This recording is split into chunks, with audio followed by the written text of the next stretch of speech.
वादा निभाया था 2500 रुपए देने का, आज आप हर एक महिलाओं के चेहरे में खुशियां देख सकते हैं, उनकी आंखों में एक सपना देख सकते हैं। वो अपने जीवन के स्तर को सुधारने का काम कर रही है। इस योजनाओं को रोकने के लिए चुनावी वर्ष में PIL गैंग भी एक्टिव हो गए थे, लेकिन ये कहीं ना कहीं मैं झारखंड की जनता और खास करके मैया को बहुत बहुत धन्यवाद करना चाहती हूँ, क्योंकि उन्होंने सच का साथ दिया। 26,000 से अधिक लोगों को कम ऋण में उनको उनकी रोजगार उपलब्ध कराने के लिए राशि दी जा रही है। और वहीं पर में भी वन अधिकार अधिनियम के तहत 3,47,000 एकड़ वन भूमि का पट्टा भी दिया जा रहा है। भारत सरकार ने वृद्धा पेंशन के नाम पे 200 रुपए देने का काम किया है, वहीं झारखंड सरकार ने 1000 रुपए देने का काम किया है।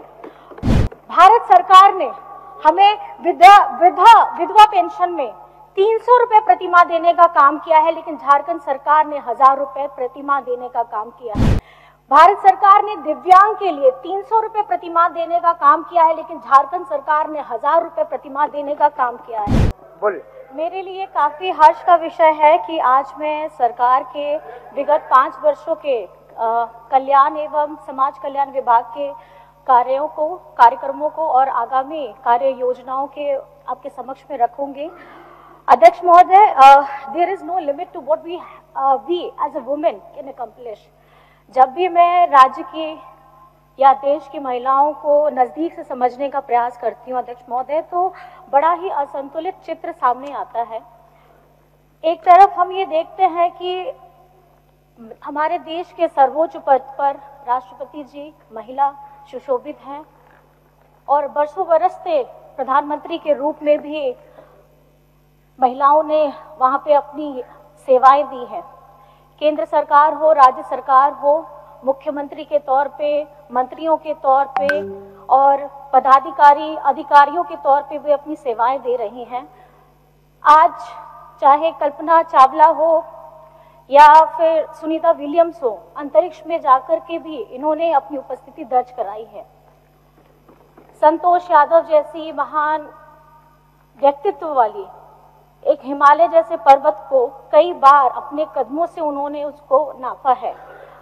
इन तस्वीरों को जब हम देखते हैं तो हमें काफी गौरवान्वित महसूस होता है, और दूसरी अगर हम तस्वीर देखेंगे तो वह कभी काफी हमें शर्मसार करती है। आज 2 वर्ष की बच्ची से लेकर के 90 वर्ष की वृद्धा असुरक्षा के भाव से जीने को विवश है। आज भारत देश में 94% से ज्यादा जो महिलाएं हैं वो अपने निर्णय भी स्वयं नहीं ले पाती हैं। कहीं ना कहीं अपने परिवार के, अपने पुरुष साथी के साथ उनके द्वारा लिए गए निर्णयों को वे स्वीकारना और विवशता के साथ वो उसको निर्वाहन करने के लिए मजबूर रहती है। अध्यक्ष महोदय, आज जिस विभाग के बारे में हम बात कर रहे हैं उस विभाग का नाम है कल्याण विभाग। इसका जिम्मा है अल्पसंख्यक, दलित, पिछड़ा, आदिवासी महिलाओं एवं बच्चों के जिम्मेदारी को लेना। अध्यक्ष महोदय, ये शब्द कल्याण, मुझे लगता है कि इसी शब्द से ही समाज में हमारे जो अलग अलग वर्ग हैं उन वर्गों में हमारी स्थिति क्या है ये स्पष्ट पता लग जाता है। मैं ये कहना चाहूंगी कि ये तो मेरा व्यक्तिगत राय है, लेकिन मैं सदन में आपके समक्ष रखना चाहूंगी, क्यों नहीं हम आज ये कल्याण शब्द को पीछे छोड़कर, चाहे वो मंत्रालय हो, विभागों हो, उनको हम बदल करके इसे अधिकार के नाम पे अगर किया जाए तो ये मेरा व्यक्तिगत राय है, क्योंकि ये अधिकार की लड़ाई है। ये अधिकार की लड़ाई बरसों बरस से पांव में जो बंधी हुई बेड़ियां हैं इसको तोड़ करके आगे बढ़ने के लिए हम निरंतर लड़ रहे हैं।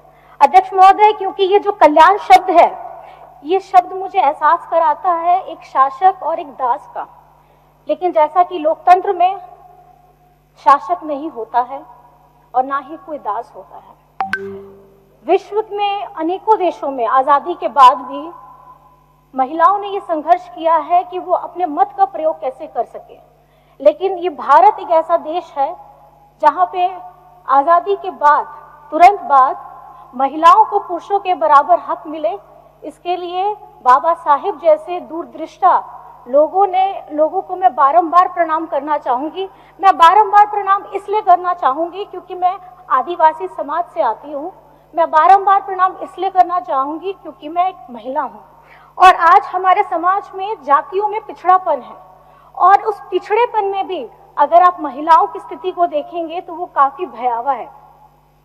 आखिर विभिन्न विभागों में महिलाओं को आरक्षण देने की बात क्यों उठ रही है?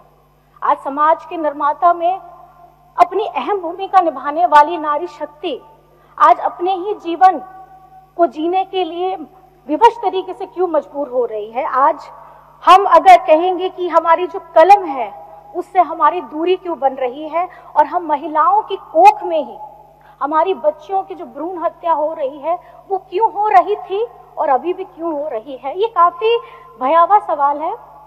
और क्योंकि आज नीति निर्माता जिस तरीके से सोच रहे हैं उन्हें ये स्वीकारना होगा कि जाति आधारित पिछड़ेपन को अगर आप जेंडर के लेंस से देखेंगे तो काफी दर्दनाक दृश्य आपको नजर में आएगा। अध्यक्ष महोदय, मैं ये कहना चाहूंगी कि सिर्फ झारखंड का विषय नहीं है, ये भारत के विषय के साथ ये विश्व में भी हर एक कोने में अगर आप महिला की स्थिति को देखेंगे तो कमोबेश आपको यही परिस्थिति नजर आने वाली है। और इस स्थिति को सुधारने के लिए लोगों ने काम भी किया है और हमारे देश में भी काम हो रहा है, लेकिन सवाल ये है कि आज भी हम इस बात पे ताली बजाते हैं कि गर्भवती महिलाओं की मौतें कम हो रही हैं।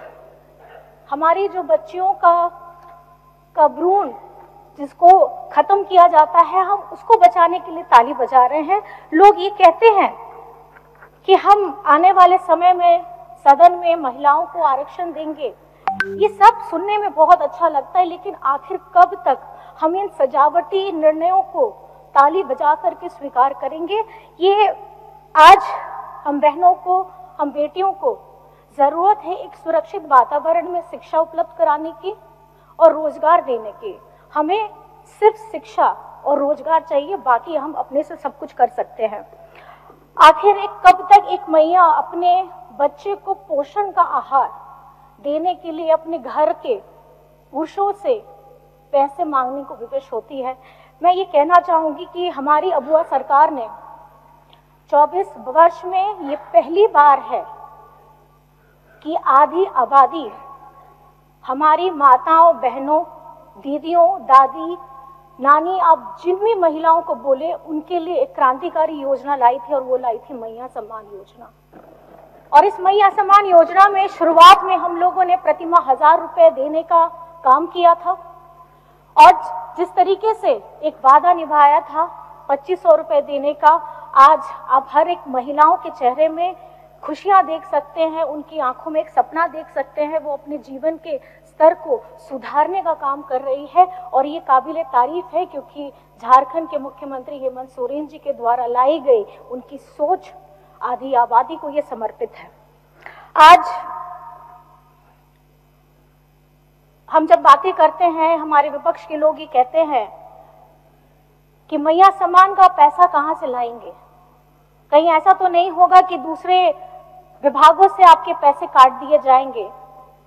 आज इस योजनाओं को रोकने के लिए चुनावी वर्ष में PIL गैंग भी एक्टिव हो गए थे, लेकिन ये कहीं ना कहीं मैं झारखंड की जनता और खास करके मैया को बहुत बहुत धन्यवाद करना चाहती हूँ क्योंकि उन्होंने सच का साथ दिया और उस सच के साथ में आज हम अपने किए हुए वादों को पूरा कर रहे हैं। अध्यक्ष महोदय, आज हम पूरे गाजे बाजे के साथ अकाउंट में पैसे भी पहुंचा रहे हैं और किसी विभागों से इसका पैसा भी नहीं कट रहा है। जहां एक तरफ मुख्यमंत्री रोजगार सृजन योजना के तहत 26,000 से अधिक लोगों को कम ऋण में उनकी रोजगार उपलब्ध कराने के लिए राशि दी जा रही है और वहीं पर में भी वन अधिकार अधिनियम के तहत 3,47,000 एकड़ वन भूमि का पट्टा भी दिया जा रहा है।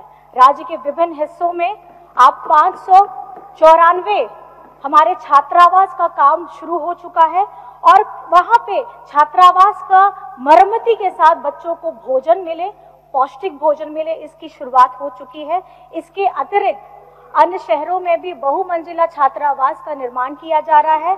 अंबेडकर छात्रावास, रेडमा, डाल्टनगंज आदिवासी छात्रावास, रांची से अतिरिक्त 2 अन्य छात्रावासों में के काम के स्वीकृति भी मिल गई है। पहले फेज में 500 करके 10 छात्रावासों के निर्माण की योजना बनाई जा रही है। अध्यक्ष महोदय, आज हमारी सरकार 18 वर्ष से लेकर के 50 वर्ष की महिलाओं को उनके से सम्मान राशि 2500 रुपए उनको दे रही है और ये आर्थिक सहायता उनको मजबूती प्रदान करने के लिए दी जा रही है। अध्यक्ष महोदय, वादा करने और उसे निभाने के लिए हेमंत सोरेन जी ने जो पूरे राज्य के लोगों को, महिलाओं के साथ किया था, वो वादा भी पूरा कर रही है और आज ये पूरे देश के लिए एक अनुकरणीय विषय है। विभिन्न माध्यमों से बहुत सारी सूचनाएं भी प्राप्त होती हैं कि प्रतिमा 1000 रुपए, 2500 रुपए जब दे रहे हैं तो महिलाएं क्या कर रही हैं? महिलाएं उन्हें अपने बच्चों के पोषण आहार के लिए, बच्चों की शिक्षा के लिए और अपने कुछ छोटे स्वरोजगार के लिए इत्यादि वो उससे इस्तेमाल कर रही है, जो काबिल तारीफ है। और इस योजना के तहत प्रत्यक्ष परोक्ष रूप से हमारे राज्य की अर्थव्यवस्था को सुदृढ़ करने का काम किया जा रहा है। और मैं समझ सकती हूँ कि ये काफी मुश्किल काम था, क्योंकि इतनी बड़ी राशि को इकट्ठा करना, लेकिन मैं धन्यवाद देना चाहूंगी माननीय मुख्यमंत्री जी एवं वित्त मंत्री जी को। ये उनका डेडिकेशन है, उनका कमिटमेंट है राज्य की महिलाओं के लिए, जो उन्होंने किया है। मैं बहुत बहुत धन्यवाद देना चाहूंगी, क्योंकि इस एक योजना को बोल करके धरातल में ला करके सबके हाथों में पैसा दे करके, ये वही बात होती है कि मैंने पौधा लगाया, लेकिन पौधा लगा के उसका फल देने का काम हमारी अबुआ सरकार कर रही है। एक महिला के रूप में, एक जनप्रतिनिधि के रूप में मैं अबुआ सरकार को बहुत बहुत धन्यवाद करना चाहती हूँ।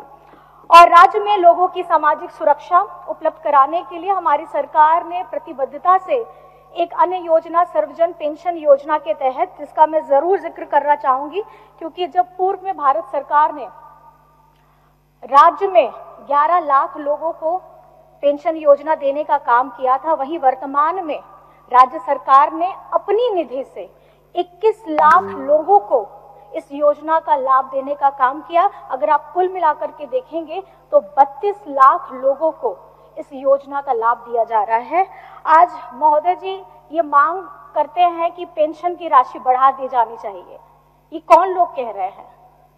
ये वो लोग कह रहे हैं जो इनके डबल इंजन के युग में 21 लाख लोगों को लाइन में खड़ा करके धूप में विवश कर दिया था कि आप अपनी बारी का इंतजार करिएगा, और ये बारी अगर देने का काम किया है तो अबुआ सरकार ने काम किया है।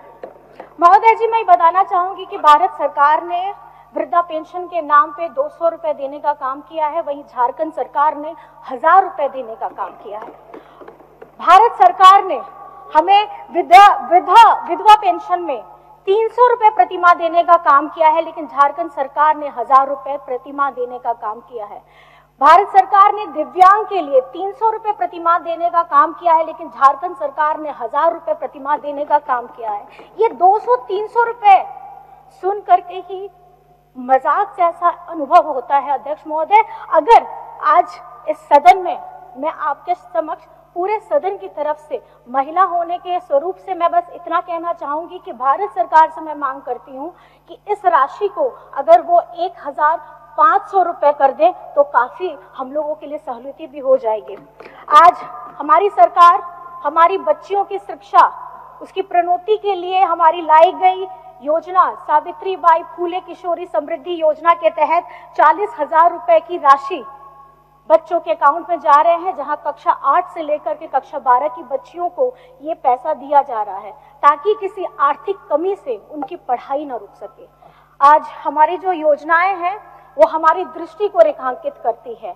हमारी योजनाएं कल्याण के लिए नहीं, हमारे अधिकार की दृष्टि से हम उसे देखते हैं। वे अधिकार जो हमें बहुत पहले मिल जाने चाहिए थे, वे अधिकार जिसे हमें वंचित रखा गया था। It's not about making women stronger, women are already stronger, but the main thing is that it is about changing how the world perceives that strength.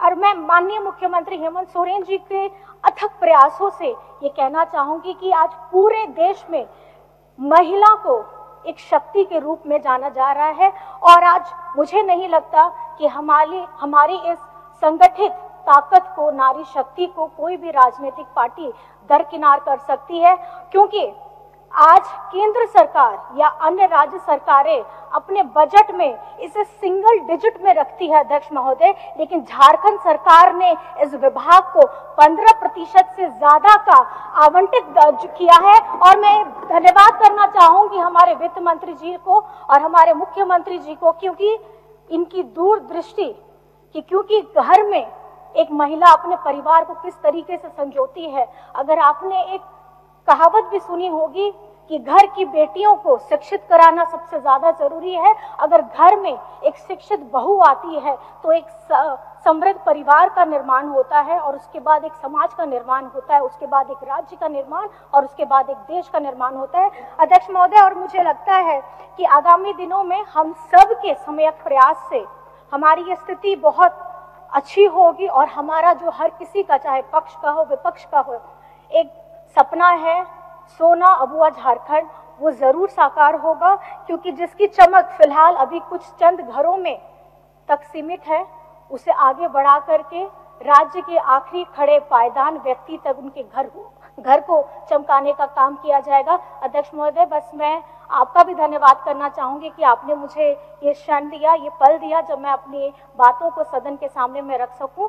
जय हिंद, जय झारखंड। गोल, जहां 27 वर्षों के सफर में 17,000 से भी अधिक छात्रों ने डॉक्टर एवं इंजीनियर बनकर भरे सफलता की ऊंची उड़ान, जहां साधारण छात्र भी झारखंड टॉपर्स बनकर बना रहे इतिहास। दूरदर्शी शिक्षाविद श्री विपिन सिंह के मार्गदर्शन में मेडिकल एवं इंजीनियरिंग के लाखों छात्रों के लिए आशा की किरण के रूप में गोल, नेशंस लीडिंग इंस्टीट्यूट।